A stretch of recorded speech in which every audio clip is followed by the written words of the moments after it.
Selamat menonton. Film dibuka dengan memperlihatkan sebuah kapal pengawas laut dengan seorang pria bernama Hunter dan Ray beserta keponakan perempuannya yang bernama Jada.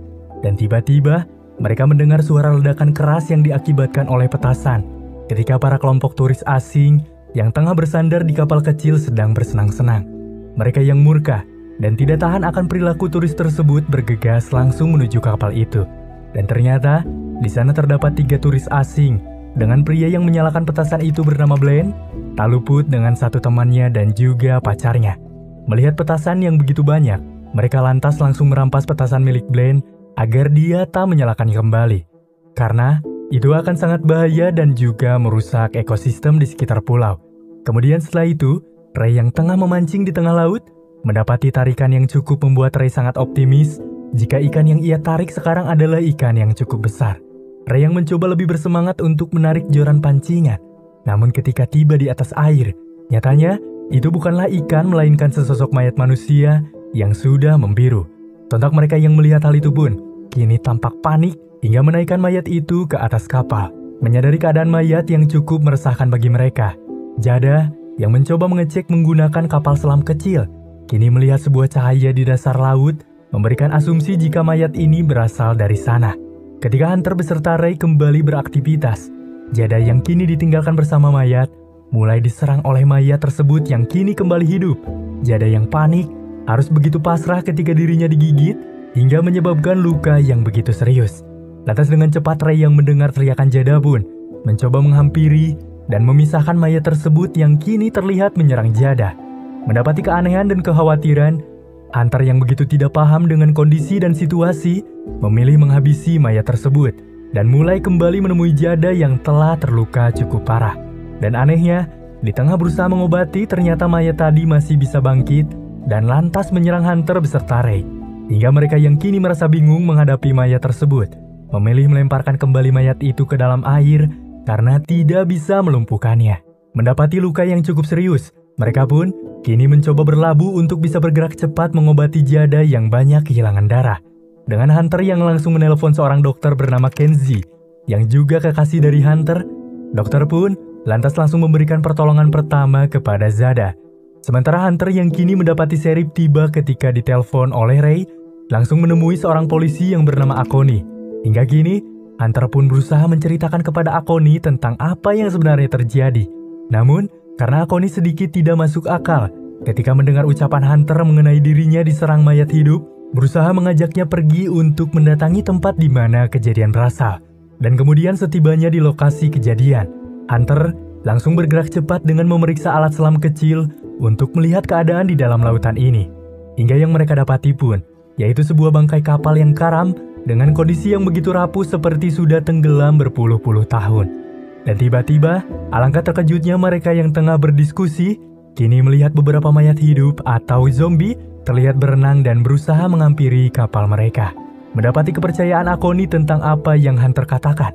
Hingga akhirnya, Akoni lantas langsung menghubungi petugas yang berada di pantai untuk mengevakuasi semua orang yang berada di bibir pantai.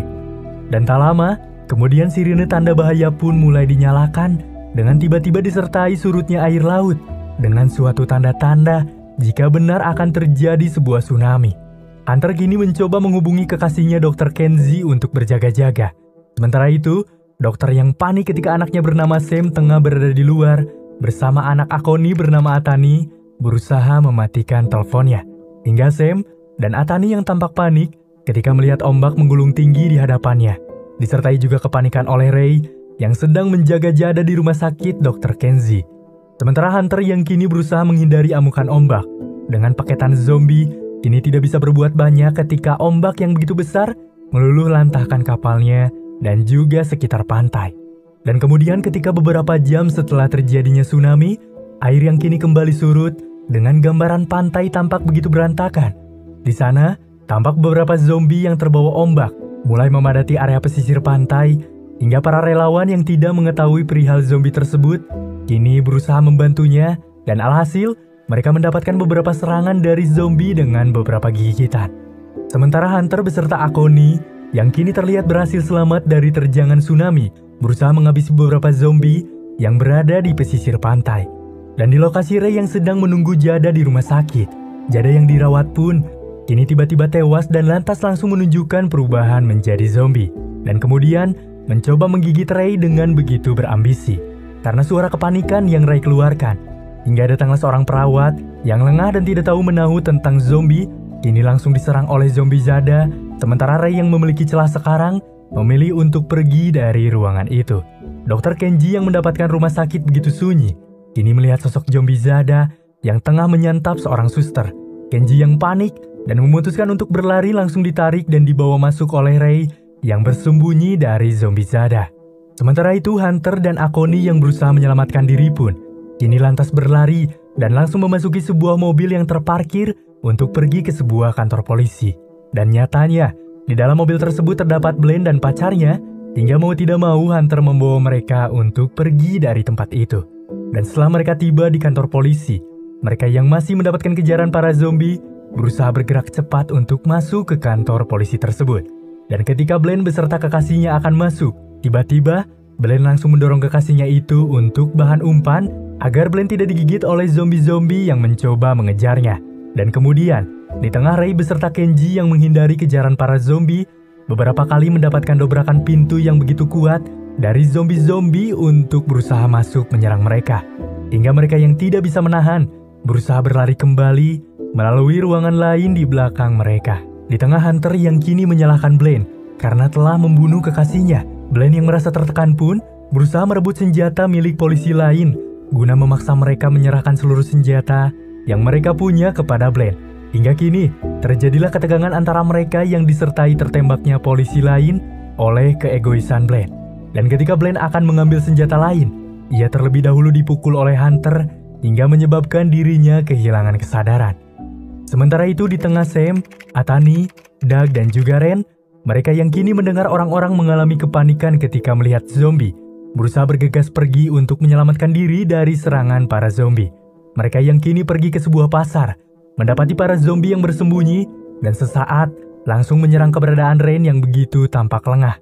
Hingga mereka yang tidak bisa berbuat banyak pun kini berpisah karena terhalang zombie dan tidak bisa melewatinya.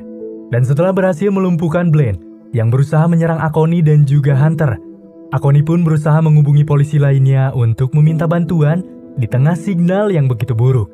Dan di saat itu pun juga, Hunter menemukan sebuah informasi penting jika bahwasannya kapal yang tenggelam itu milik sebuah industri perusahaan. Namun, masih belum bisa dikenali lebih jauh kenapa kapal tersebut bisa tenggelam di sana. Dan ketika tengah mengorek sejumlah informasi, tiba-tiba zombie yang berada di luar pun lantas kini berhasil memecahkan kaca pintu tersebut. Hingga kini, memperlihatkan Hunter beserta Akoni pun bergegas pergi dengan terlebih dahulu membekali mereka dengan peralatan polisi untuk melawan para zombie-zombie tersebut dengan tanpa ajakan kepada Blaine yang sudah mengecewakan mereka. Lantas, mereka kini berusaha menembaki zombie-zombie yang menghalang untuk bisa segera mendatangi mobil mereka. Dan setelah selesai, mereka yang kini melakukan sebuah perjalanan mendapatkan panggilan dari anak Akoni bernama Tani yang berhasil melarikan diri dari kejaran zombie, kemudian mendatangi sebuah kompleks di atas lereng bukit, tepatnya di rumah seorang pria yang bernama Driscoll yang juga Akoni kenal. Dan kemudian, Atani pun kini terlebih dahulu memberitahukan keberadaan Sam, yaitu anak Dr. Kenji kekasih Hunter yang kini terjebak di area pasar. Hingga Hunter dan Akoni yang mendengarnya pun mencoba menjemput Sam yang tampak begitu mengkhawatirkan.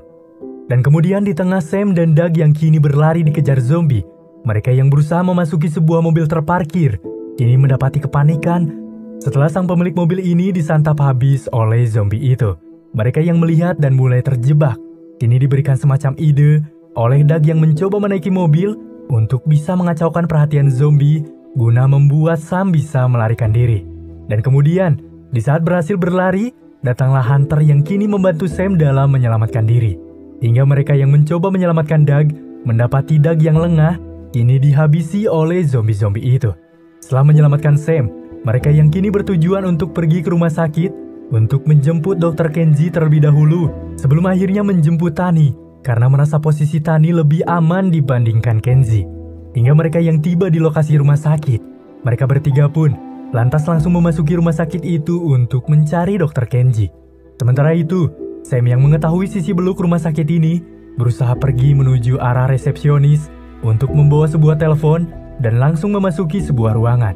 Dengan suatu telepon informasi, Sam berusaha mengarahkan ibunya untuk mendatangi Sam di lantai 2. Dengan kepanikan yang lebih, terlihat Hunter dan Akoni yang berusaha mengajar zombie-zombie yang berada di sana memiliki ide cerdas ketika zombie tidaklah kunjung mati dengan apa yang mereka lakukan. Hingga Hunter pun kini mulai menyetrum kumpulan zombie itu dengan sebuah listrik yang berada di sana. Hingga akhirnya mereka berhasil melawan para zombie sekaligus mengetahui cara melumpuhkan zombie tersebut, yaitu dengan menyetrumnya. Dan kemudian Dr. Kenji dan Ray pun yang mendengar suara pemberitahuan Sam pun kini tiba di tempat mereka dan langsung pergi dari rumah sakit itu untuk menjemput Tani di rumah Driscoll, yaitu seorang pria yang juga mereka kenal. Dan setelah melalui perjalanan yang begitu mengkhawatirkan, sesampainya di sana, mereka langsung diberi izin untuk masuk ke rumah tersebut, hingga Akoni yang melihat ada sebuah radio pun berusaha bergegas memberikan beberapa siaran untuk menginformasikan bantuan kepada polisi di daerah lain. Di tengah Akoni yang beberapa kali membuat siaran, ia kini mendengar suara mencurigakan yang berada di lantai bawah, hingga Akoni yang berusaha mencari tahu, kini mencoba memasuki sebuah ruangan dan terlihat jika ia langsung diserang oleh satu zombie. Akoni yang panik dan berusaha untuk melawan, terlebih dahulu terkena gigitan di area lengan oleh zombie tersebut. Pasukan lain yang kini mendengar suara bising dari bawah, berusaha untuk mengeceknya dengan disertai datangnya zombie tersebut ke arah mereka. Mereka yang kini merasa cemas dan takut, berusaha melawan, dan zombie itu berhasil dilumpuhkan oleh Driscoll dengan alat bertenaga listrik. Mendapati Akoni terluka, Tani sebagai anak tidak bisa terlepas dari kesedihan setelah melihat orang-orang yang ia sayangi tergigit dan akan secepatnya berubah menjadi makhluk serupa. Namun ketika dilanda kepanikan, Driscoll di sini menjelaskan jika ia ingin mencari tahu tentang kehidupan mereka, yang mana di tubuh zombie tersebut terdapat semacam cairan yang teruji konsisten dengan fosfor. Dengan antara lain, ia menyimpulkan jika zombie tersebut bisa dilumpuhkan hanya dengan sengatan listrik. Hingga mereka yang mendengar hal itu pun mulai mengambil sebuah diskusi jika satu-satunya cara agar mereka bisa selamat yaitu dengan menghabisi semua para zombie yang berada di sana. Dengan sedikit pertimbangan, jika hal itu juga demi keselamatan orang-orang, mereka yang kini mulai menyetujui arahan itu, mulai bersiap untuk menghabisi para zombie yang berada di sana. Dengan sebuah clue untuk menggiring para zombie ke dalam genangan air, setelah itu memberikan tegangan listrik ke dalam air tersebut. Hingga mereka yang menyadari faktor utama terciptanya zombie karena cairan yang berada di kapal di dalam lautan, mereka pun berusaha untuk meledakkan kapal itu, dan beruntunglah mereka diberikan beberapa peralatan memadai karena Driscoll memiliki beberapa alat peledak. Hingga Hunter yang kini keluar dari rumah guna menghabisi para zombie yang berada di luar pagar, mencoba dibantu oleh Dr. Kenji untuk menghabisi para zombie itu dengan dinyalakannya mesin penghancur milik Driscoll di sebuah taman. Mereka pun kini berusaha memancing para zombie untuk menghampiri dan serta-merta memasukkan mereka ke dalam mesin tersebut. Setelah selesai dan merasa sekarang tempat mereka aman, mereka yang sudah menyiapkan segala persiapan mulai melakukan sebuah misi perlawanan. Di tengah perjalanan yang begitu melelahkan, Akoni yang mulai mengalami lemas akan faktor virus yang sudah merabak di tubuhnya mulai diberikan sejumlah waktu oleh mereka untuk beristirahat. Merasa dirinya sudah tidak lagi mengalami kuat dalam berjalan, Akoni mulai memberikan beberapa pengakuan mencengangkan jika virus ini sebenarnya terjadi ketika 30 tahun yang lalu ketika seorang dokter spesialis kecantikan mendatangi dirinya dengan pengakuan bisa membuat obat anti penuaan yang harus diuji langsung kepada manusia. Hal itu, obat tersebut tanpa pengawasan FDA Amerika Serikat. Dalam antara lain, obat itu ilegal. Dengan disuapnya Akoni, ia pun harus terpaksa tutup mulut akan apa yang mereka lakukan. Namun, obat tersebut nyatanya adalah sebuah virus yang menyebabkan efek samping berbahaya dan juga menghadirkan masalah besar. Dan sehingga pihak mereka yang mengetahui hal itu pun dengan sengaja menenggelamkan kapal itu bersama para pekerjanya untuk menghilangkan bukti-bukti. Di sela-sela perbincangan mereka, tiba-tiba para zombie pun kini mulai berdatangan dan mencoba mendekati mereka. Setelah itu, Hunter kini menyuruh mereka pergi terlebih dahulu, sementara Hunter dan Driscoll mencoba menghabisi zombie-zombie itu. Dan setelah selesai menghabisi zombie-zombie itu, mereka yang kembali berkumpul mendapatkan tolakan pergi oleh Akoni dan memilih untuk meledakkan diri agar tidak menjadi seperti mereka. Mereka yang kini pergi mendatangi sebuah pantai, mulai membagi tugas untuk mempercepat misi yang akan mereka lakukan, yaitu dengan Hunter beserta Sam dan juga Kenzie pergi untuk menyetrum para zombie di daratan. Sementara itu Ray, Tani, dan Driscoll akan meledakkan kapal di bawah laut tempat zombie-zombie itu berada. Mereka yang langsung berpisah. Hunter pun bergegas mengecek sumber listrik guna memastikan semua masih berfungsi. Setelah yakin semua aman, Hunter yang melihat sebuah motor yang tersapu ombak berusaha menghidupkannya guna menggiring para zombie agar zombie masuk ke dalam genangan air dengan stereo musik yang begitu nyaring di area motor. Hingga ketika sedang menjalankan sebuah motor, tiba-tiba motor yang Hunter tunggangi mengalami slip di bagian ban. Dan di saat itu pun juga, ada salah satu zombie yang mencoba menghampiri Hunter dan berusaha menggigit Hunter. Hunter yang berusaha mati-matian berjuang untuk melawan. Beberapa kali harus jatuh bangun karena zombie begitu kuat melawannya. Hingga di tengah perlawanan Hunter kepada zombie, Kenzie yang menghadapi zombie mulai mendekat, berusaha membawa motor yang mengalami slip untuk menggiring zombie-zombie tersebut ke arahnya. Dan setelah tiba menggiring, dan Hunter pun berhasil memukul balik zombie tersebut, Sam yang berjaga di area generator pun lantas langsung menghidupkan listrik hingga menyetrum segerombolan para zombie. Sementara itu di tempat Ray berada, mereka harus berhadapan dengan zombie ketika mereka mencoba mendatangi bagian kapal. Berhubung hanya Driscoll yang bisa menggunakan bom C4, akhirnya ia pun kini mencoba merakit bom tersebut dan mencoba masuk ke dalam air untuk menyimpan bom itu. Namun karena Driscoll lengah, dirinya terlebih dahulu diserang zombie yang membuatnya kini tampak tewas. Hal itu pun membuat Ray dan Tani berusaha berputar otak dengan memberikan selotip plastik agar bom tidak basah dan bisa meledak. Dan Ray yang kini mengarahkan Tani untuk berenang ke tepi selagi ia berusaha melancarkan misi ini dengan zombie yang mulai bergerak masuk dan peledak mulai diturunkan. Ray dengan teguh dan berani mulai memencet tombol peledak hingga ledakan yang begitu besar pun kini terjadi, mulai mendatangkan kembali tsunami yang mengarah kepada Hunter. Dengan pantai yang berantakan dan Hunter kembali terselamatkan, ia kini mulai mendatangi Kenzie dan Sam yang tengah menunggu begitu haru karena mereka berhasil selamat. Dan di tengah bersuka cita karena selamatnya mereka, dan tiba-tiba datanglah Tani yang ternyata berhasil selamat dari ledakan mahadahsyat yang diledakkan oleh Ray tadi. Kemudian, mereka pun yang sudah melalui perjalanan panjang, kini mulai merencanakan kehidupan kembali dengan sebuah rencana yang menyentuh hati. Hingga film Zombie Tidal Wave tahun 2009 pun kini selesai.